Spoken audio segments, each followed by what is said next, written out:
Ang pretty mo daw, Miss Kylie. Grabe. Congratulations, Direk, and of course, Kylie Versosa for this amazing and beautiful film. Can I just say na ang ganda nung rapport yung dalawa ni Paolo bilang Bettina and Jared, no? Parang hindi pilit yung mga scenes nyo doon and nakakakilig. First things first, Miss Kylie, how does it feel working with Paolo Avellino? And ano yung after working with him, ano yung na-discover mo sa kanya? I've always wanted to work with Paolo. Isa siya sa mga artista na gusto ko talagang maka-work kahit nag-start pa ako sa showbiz. Actually, my first movie was with him, Kasal, with Direk Ruel Bayani. And after that, hindi kami nagkatagpo bilang workmates. But this one, we were given a chance. Super bait, super professional. Papanoorin mo lang siya, may certain way siya na medyo mysterious, na intriguing at the same way. He's very, very quiet. He's a very serious actor na I admire. Super madali, and work is easy with him. Parang hindi nga kami masyadong nag-uusap off-set, mas on-set na lang, pero mas prefer ko na gano'n kasi mas nakaka-focus kami as characters on our own. So it was really nice working with him. Thank you, Miss Kylie. And to Direk, correct me if I'm wrong, kayo po yung nagsulat din dito? Yes. Yes. Ano po yung, can you give us a little brief paano yung conceptualization nyo while making this film, Elevator? Well, parang isang malaking inspiration sa akin yung lolo ko kasi migrant din siya from China here, tapos gumawa ng bagong buhay. So parang yun yung parang isang spirit ng sipag lang na nadala dun sa film. And then number two, yung when me and the Rain family would go to Singapore for the ADF and all that, ang dami ko nakakahalubilang mga Pilipino. At exactly yun, kung ano nakita sa film. Kay tropa silang lahat ng ibang nationalities. Tapos regardless kahit, yun nga, galing kayo sa ibang lugar, you share in this common grind, this common goal to improve yourself, improve your family. So, yun yung ano doon, yun yung malaking inspirasyon. Kaya pala, sobrang relatable yung group nila dun sa work, no? I'd like to think na kami yun nila Lino pag kumakain, uy, kamusta yung kimchi mo? Ganyan, whatever. Very relatable talaga. Congrats, Direk, and congrats, Kylie. First of all, congratulations, Direk. Ang dami mong movies. Nandito ulit tayo. Nakahapon lang kita tayo. So, yun, congratulations po sa mga movie niyo, especially ngayon yung Elevator dahil maganda nga siya, maganda yung napanood namin. So, my question na po is about, tungkol sa iyo, Direk, is question behind the title of Elevator. I know yung setting po niya is Elevator, so baka yun yung naging title. Pero ano po yung naging idea behind it? Bakit yun yung naging decision na maging title mo? Ako talaga, yung subtext ko dyan is Elevator. So, parang yun sana yun, hindi lang nila pinayagan na gawing love talaga. Pero in my head, yun sana siya. Pero yun lang, kasi parang buhay, parang love. May taas, may baba. Importante sumasakay ka, tumataya ka.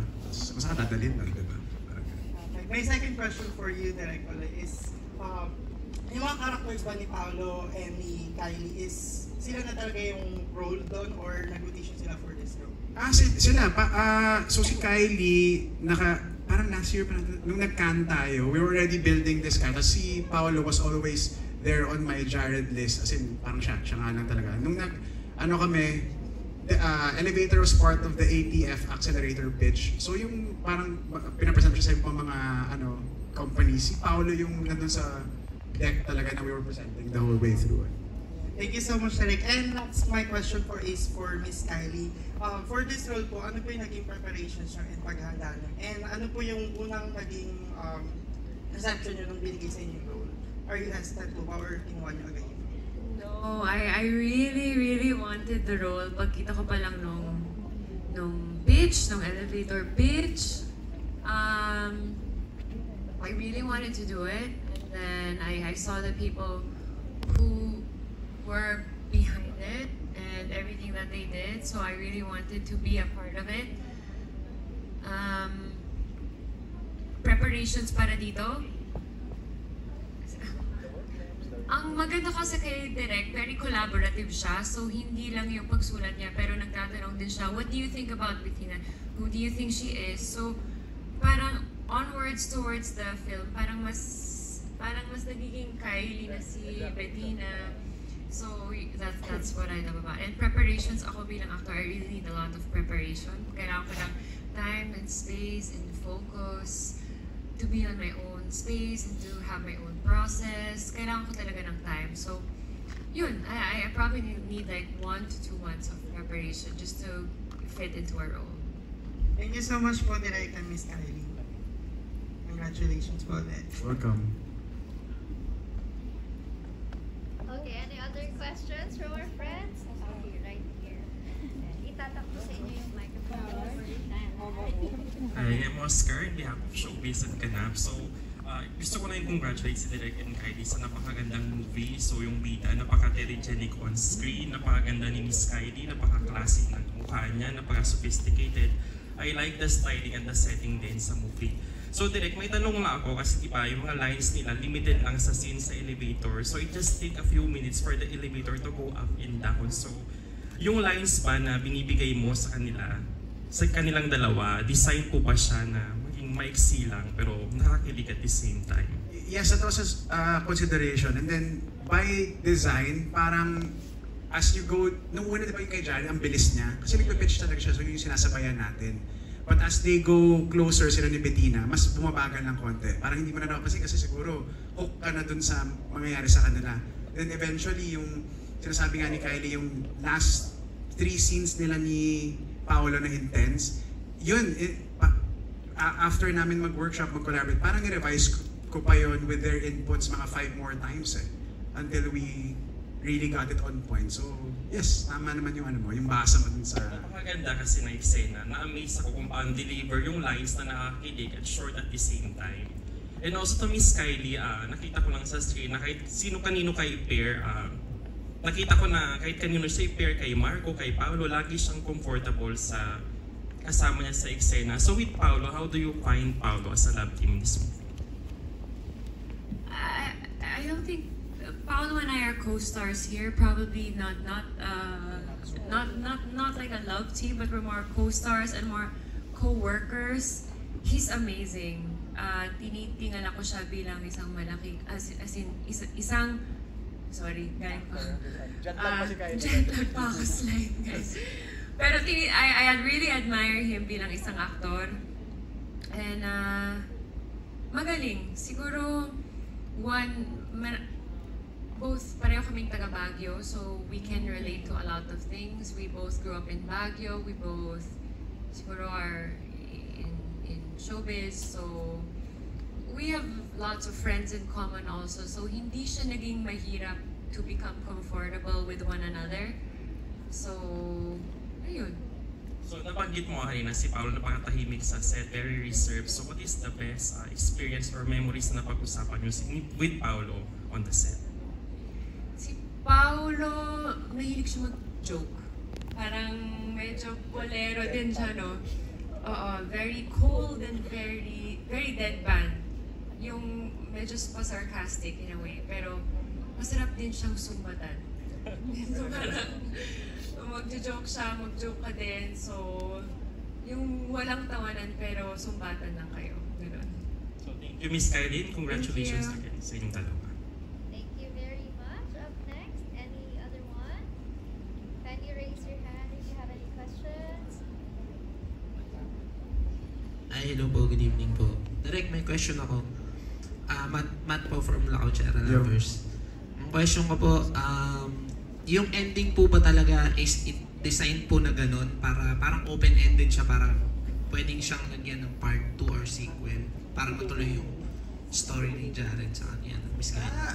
Pwedeng, yes, pwedeng may sequel. But ako lang parang, gusto ko lang mag-iwan ng hope for the audience after. So maski yung huling shot natin na yung uniform na parang nagwawagayway bilang flag. So parang yun more of to inspire, uplift, ganun. So kung may part 2, hopefully with your support, maraming manood, and then we do get a part 2 and a 3 even. Thank you so much, Direk. Okay, any last question? All right, upstairs.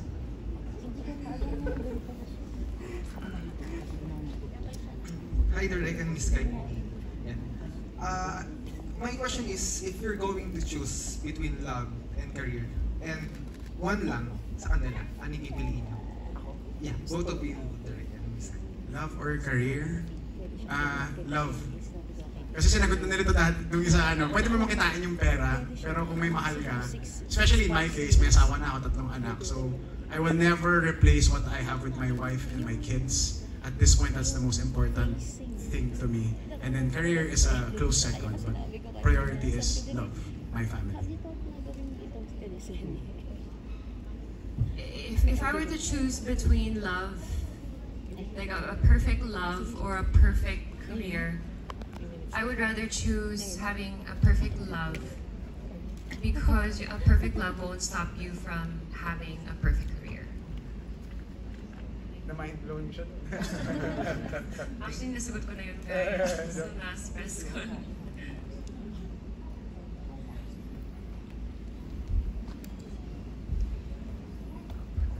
Okay, thank you to our runners. Thank you very much. All right, and I think that was our last question for today. I would like to thank all of you guys for coming over. Maraming salamat. And this time, to Direk Phil and Kylie, please promote your movie, invite them, all of them. All right? Thank you again, everyone. Hopefully, sana na-trigger, na hila yung heartstrings ninyo ng movie. Sana naiyak kayo, natawa, ganyan. Hopefully you got inspired, to uplift yourselves and your stations in life. So this April 24, please watch Elevator.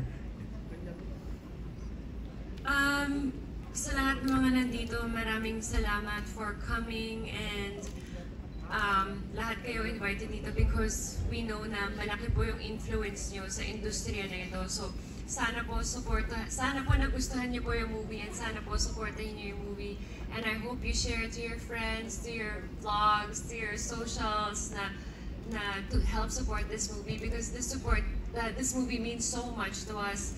Hindi lang para sa amin, pero it really gives a wonderful lesson about Pinoys, about love, about hardship. So sana po tulungan niyo po kami i-promote to. So thank you so much, guys. Thank you, everyone. Once again, there you have it. Team Elevator, congratulations. This time we'll have a group photo together with our audience, our friends, the influencers. Everybody, let's have